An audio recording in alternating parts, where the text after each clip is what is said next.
Well, this is a bit of an unexpected review.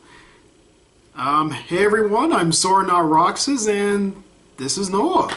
He's going to destroy the world. My father said that one day, if man continued in his ways, the Creator would annihilate this world. So Noah is a movie that is distributed by Paramount Pictures. It was released this year around March of 2014. It stars Russell Crowe, Sarah Connolly, and Emma Watson. And Anthony Hopkins is also in this movie as well. He makes a cameo appearance. And it's basically about the story from the Bible, which is Noah and his ark and all the animals aboard it. The animals are very minor in this movie, so don't worry about them. Okay, so let me just go off and say this. This movie has been a topic of controversy, as far as in the Christian community and in the Jewish community, both, who seem to hate it, like especially the hardcore Christians and, of course, anybody from the Jewish community that is really into their religion. Should I consider that while making this review?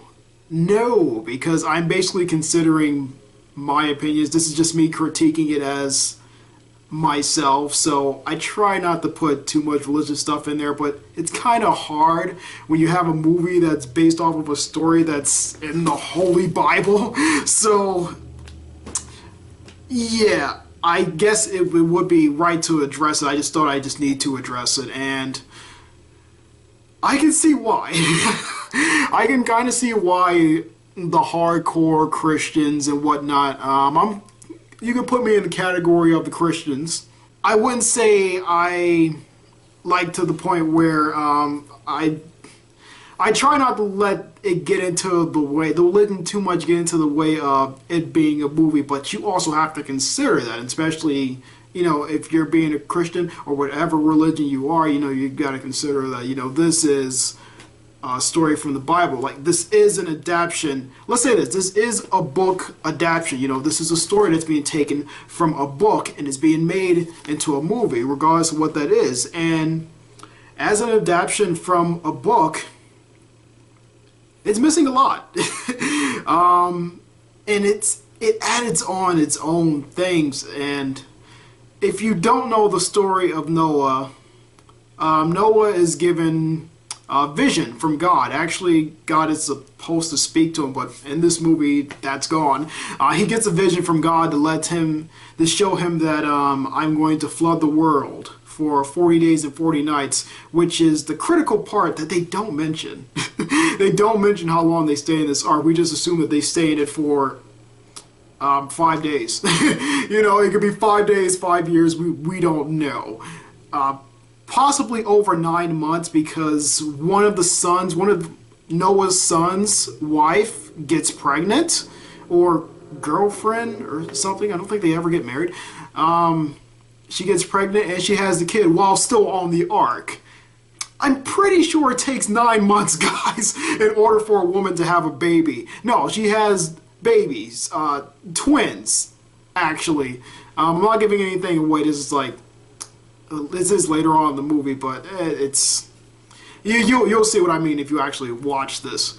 I just had to point this out. She gives birth to twins on the ark, which in the main story we know that it's 40 days and 40 nights. How in the hell does she give birth to anything in 40 days? No, it makes no sense, and it just comes out of nowhere, and it's like, okay, you basically took that part of the Bible, one of the crucial parts in Noah's journey, and you just said, fuck it. We wanted her to have the kids on the boat to have drama, and it does all go with the story that they're making up here. So you're probably saying that making up the story? Yeah, this is kind of loosely based off the Bible. That's what it should be called. It should be called Noah, loosely based off the Bible. It shouldn't be just plain Noah. You know, they should let people know that, you know, things are going to be changed in this adaptation. We're not doing it like verbatim for the book, but it's a movie. it's a movie, so things have to be changed. Some things can be added that works, and some things that have to be taken away because this is a movie. We have a certain time cap, and the movie goes on for like 2 hours and 17 minutes. Guys, when you're adding something to a material like this that is so crucial, that deals with the Bible, okay, this is a book that I'm not ranking on the movie, but this is a book that has been kept for thousands of years. This is a book that has basically not been rewritten, just translated over and over again. This has not been and just kind of remastered or brought back to life, so to speak. It's just been made copies of, okay? Nothing's been changed with the overall story. The Bible has been the same for years. That is the way people like it. When you start adding rock giants and they get away by adding, they do add rock giants are in this, but they get away by saying, oh, well, they was falling angels. Bullshit! Okay, they do say, okay, it's falling angels, but you just wanted to add monsters to it. You just wanted to give it something a little bit of more interest into it, and I'm not gonna lie, Noah's story in the Bible is pretty short and kind of quick. We really don't fully get to know him except for that he's a very determined person. As far as somebody else in the Bible, like they made movies of, like especially Jesus or Moses or Abraham, they're much more to their story in, you know, the Bible itself. But when you're making a movie, of course you got to change some stuff, you got to add some things, and for the most part, their movies have done pretty well. You know, the story of Jesus, we all know the story of Jesus, we know the story of Moses, and we know the story of Abraham, we know the stories from the Bible, okay? We know the story of Noah. He got on an ark with 2 animals of every species, with his family, and their wives, by the way. Also, the ages are so out of whack, okay? The ages go with nothing with the Bible. Alright, let me say this to any hardcore Christians or any hardcore religious people that are out there. If you are going in, or if you're going to rent this movie, or when the movie comes out on DVD on, I think, the 29th of this month, just know this. You are not watching a full-on adaptation from the Bible, okay? You are watching Hollywood's version of Noah, okay? This is Paramount's version of Noah. This isn't what you read in the books, okay? Okay, I will give it credit here. There's this one part in the movie where they actually explain this twice. They do the whole in the beginning, you know, God created the earth and God created the heavens and all that stuff. We know that. They do it once in the beginning of the movie. Well, yeah, that fits. And then they throw rock giants in, and it's like, okay. They do explain the rock giants later on. Like I said, they're fallen angels. So basically, fallen angels are inhabiting the earth, and they're in these rock monsters, and they're kind of imprisoned on earth because I don't know what to say. I mean, even for the Bible, that sounds, you know, completely out there. And the Bible has some stuff in it, but they look cool. They're kind of cool. They have like multiple arms and stuff. They're kind of cool. I'm not gonna lie. I kind of like the rock giants. They have nothing to do with the Bible, but and the fallen angel thing, nothing to do with the Bible. I like it though. I like it. Some of the additions I do like. Ones I don't understand, or one I did understand later on, but there's a villain in this movie. Really? Isn't the flood enough? Isn't that the bad thing we gotta worry about? Why is there a villain in this movie? But nope, we gotta have a villain. You know, we're Hollywood. We gotta fill that time slot. God, your movie is already 2 hours long. Okay? They don't even get on the ark until like an hour and 20 minutes in. Okay? That's like almost half of the movie. Literally, a little bit over half of the movie. Then they finally get into the ark and then we get on the water and stuff like that. And the film does pretty good keeping your attention. I will say that the film does good keeping your attention because you're like, I don't know where is it gonna go from here. And I wish I could just see the faces of like all the hardcore religious people in the theater. I bet they're just like, actually there's this guy in the movie, Noah's son, whose name is Ham, and I can't remember the guy, I don't know the guy who plays him, but my God, he keeps his mouth open all the time, and his eyes are always bald. He's like, he's annoying the shit out of me. I don't know why. Normally people who like act like that, it's like, well, you know, I'm the bad guy, or I'm the good guy. Normally that doesn't bother me, but God, did this kid bother me. I hated his acting, hated it. And he's always had his mouth open, he had that stupid ass look on his face. I was like, oh, we couldn't get anybody else. Everybody else in the movie does reasonably well. As far as acting, even Russell Crowe has some emotional scenes, and you can feel that he's actually carrying this heavy burden, at least at some time. Russell Crowe is still Russell Crowe. He's going to get that monotone and voice, and he's just going to be like, oh, you know, I'm Russell Crowe, and I was in Gladiator. And it's like, God, come on, guy, put some emotion into it. But when he gets angry, and then when he's sad, you can tell he's sad and he feels bad about something. It makes sense. Okay, he can do the emotional stuff, and trust me, it is much better than his Robin Hood performance. By all means, better than his Les Miserables performance. Still no Master and Commander performance here. That's probably was his best performance, and you don't get that here, but it is better than some of the other movies he's been in. Emma Watson, you know, she does good. We got old Hermione back from Harry Potter.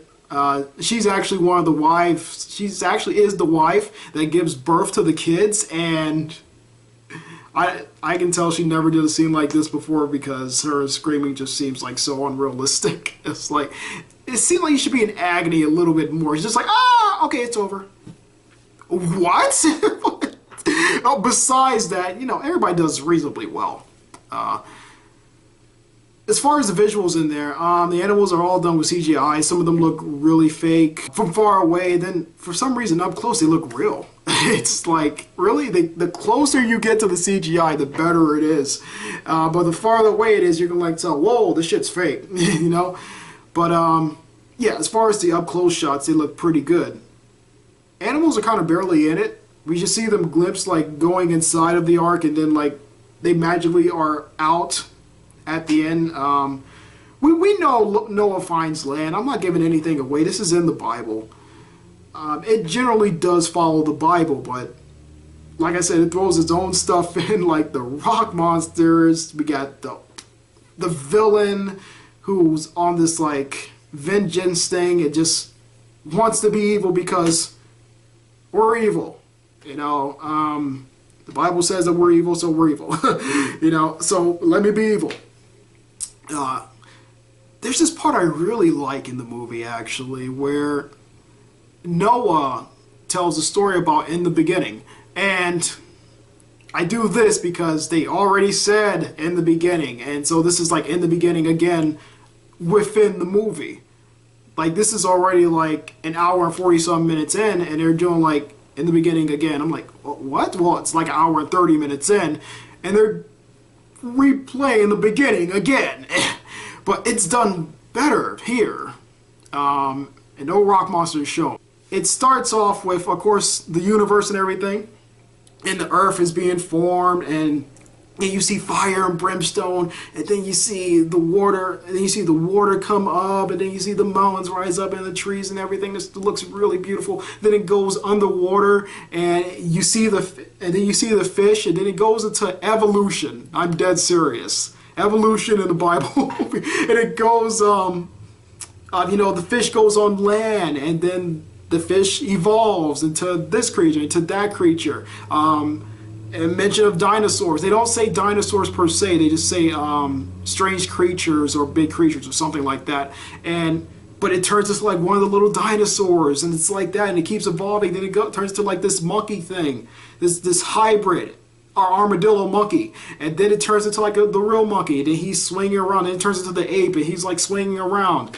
And then it says, and then God created man and woman. So all the dinosaurs and stuff came first, apparently, and Noah even mentioned that there still are some, even while this world is covered in water. So, evolution, so according to this movie, evolution did happen, but it didn't evolve into humans. Like, God still made the humans, but evolution at the same time did happen. The fish did come out of the water, he did walk on water, he did evolve all the way into an ape, but that's where it stops at. So, that's pretty interesting, and I'm actually glad they put all that together. Because it looks great, it looks fantastic. I love the way the world's being created. I love the way they make the universe look. Even sometimes at night, especially in the beginning of the movie, there's like holes in the sky where you can actually see the stars, and it looks like it's kind of like in the middle of the day or late in the evening, and you know, it's still like a little bit bright outside in the movie, but there's like holes in the sky and you can like see in the space, and it's really good. The way they make the world look back then looks really good. The landscapes are beautiful, and of course I'm sure that's all done with CGI. It looks great, by the way. When they do find land again towards the end, you can see it. You can see the mountains and stuff like that. It looks great. The animals are back there. I don't know where they got real ones or not, but if those are CGI, they look really good. Like I said, they look really good up close, but they probably got real ones for like the bears and stuff like that. But anyway, the point is that it actually puts like the beginning with the Bible, as well as throwing evolution in there. And I thought that was weird at first, but yet cool at the same time, because you would never think of a movie that's supposed to follow the story of the Bible would have something like that in there. They took a risk. They took a risk, and for me, it kind of paid off, even though it was a little weird. And some people might say, oh, come on, that's bullshit. You know, even if the evolutionists might not like it, the religious people might not like it, and then there might be some people that will. There might be some religious people that will like it, like me, and then there might be some evolutionists that will like it. They say, okay, you know what? Okay, that's fine. I can buy that, you know, for movie-wise.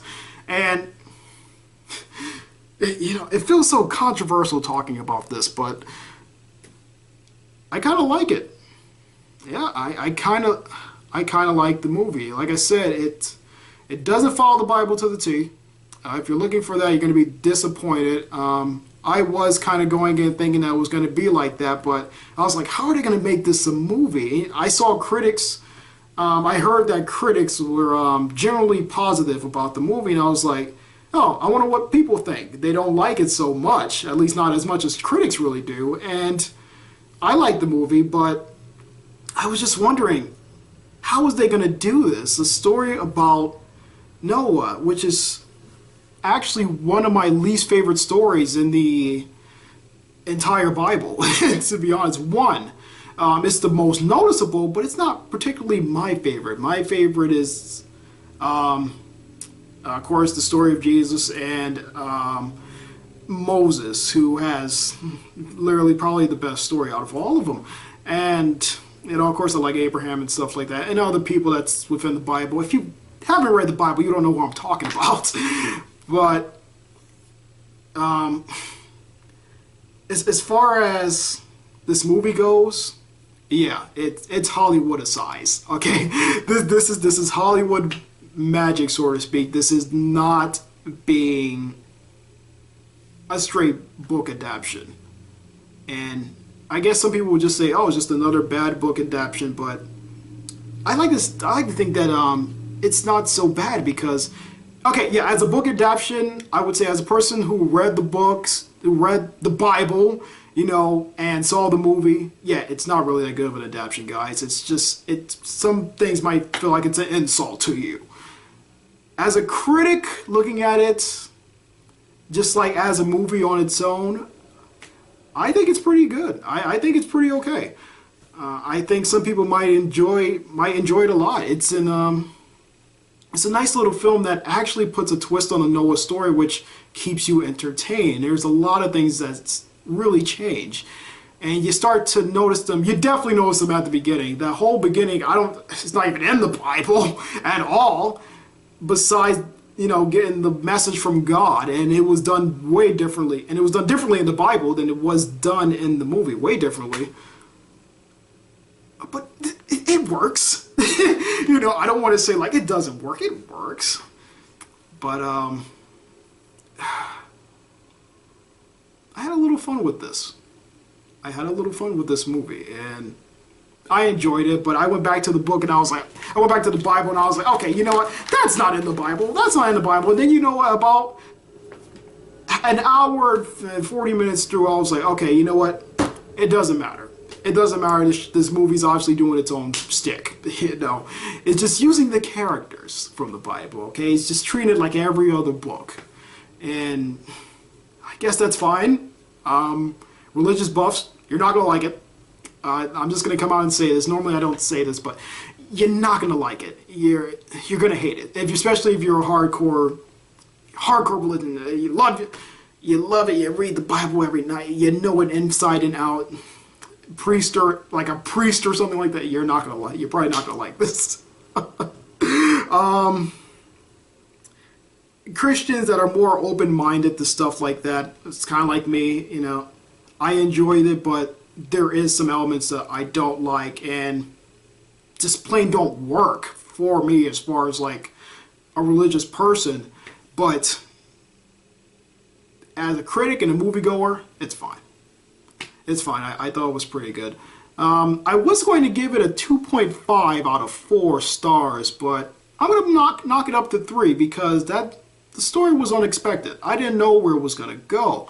Now, when you think you just read the Bible, like I said, the story for Noah is pretty short. You just read it and, his is over. Then it goes into, his sons, and then his sons are like really quick. They're just like a paragraph. And then you go into everyone else. Then you go down to Moses and all that stuff. But and Joseph and everybody, but as a critic, I didn't know how this was. I knew that they was going to be on land and everything like that, but there was a conflict going on within the family. Like, this was a heavy burden. This even drove Noah to drink, where he drinks in the book. We find out later on that he is a drunkard. He gets drunk sometimes, and he might pass out even naked for some reason, and that's in the movie. But it makes sense. And you see this heavy burden that he's trying to carry, and these tough decisions he's trying to make, and he has to make, and even some that he can't do it, which actually are throwbacks to like past characters from the Bible. There's a throwback to Moses. There's a throwback to Abraham, and there's lots of throwbacks to Cain and Abel. There's another visual in the movie that, besides the evolution thing and that telling the story in the beginning, Noah is giving another speech, and he's like, the fault of man and how we kill each other and everything, and it shows a man throwing a knife or a sword at another man, killing him. It's hitting him in the chest and it's killing him, and it's a silhouette of both men as well as the weapon. And when they're throwing it, the weapon is changing, and it's going through time. It's changing into different types of knives and whatnot, types of knives and swords and everything. The men are changing. It's from biblical times to Egypt to the Roman Empire, and it's going through time. And it's just like showing these guys just like, and they're just, it's great. It's great symbolism. It's basically saying, like, we really haven't changed as a society. And I like that. Stuff like that, they did good. The visuals are really good in this movie. I enjoyed it. If anything, I recommend it and say, like, view it and see what you think. Let's see, how long have I been talking here? I've been talking for almost 25 minutes. I'm sorry I talked for so long. I had to try to cover the whole entire movie. This is a long movie. Like I said, it's 2 hours and 17 minutes. Rent it if you can when it comes out on DVD.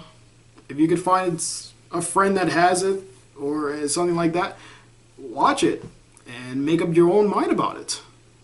Just keep an open mind, especially, like I said, if you're a hardcore religious guy, person. Well, okay, guys, that's it. I'm actually going to end it here. I don't think there's anything else I have to mention about this. Nope. Besides one of his sons, I pretty much like that. Almost everybody in here, for little dimension that they had to them. So the acting was pretty good. The effects was pretty good. I think the movie holds up. I think it holds up, and I think it holds up well. And to be honest, I would like to see more religious movies being made at this scale. Of course, like I said, they have to update it by adding rock giants and stupid shit like that, but it's fine. It's fine. It's movie fun. It's movie fun, and some of that stuff may be a little bit of junk food, but for your brain, but it's fine. You know, it does well. It's high on the violence too. You know, Noah is killing people. He's a pretty good fighter. Well, I got nothing else. That's it. Alright guys, I'm just going to end this review here, and I will catch you in the next one. So, sayonara, and SoranotRoxas out. Peace. Why was there a villain? There didn't need to be a villain at all. I'm sorry, it's a pet peeve of mine. I just had to throw that in at the end. Alright, I'm done. Fucking villain! Why is there a villain in a movie about the world being flooded?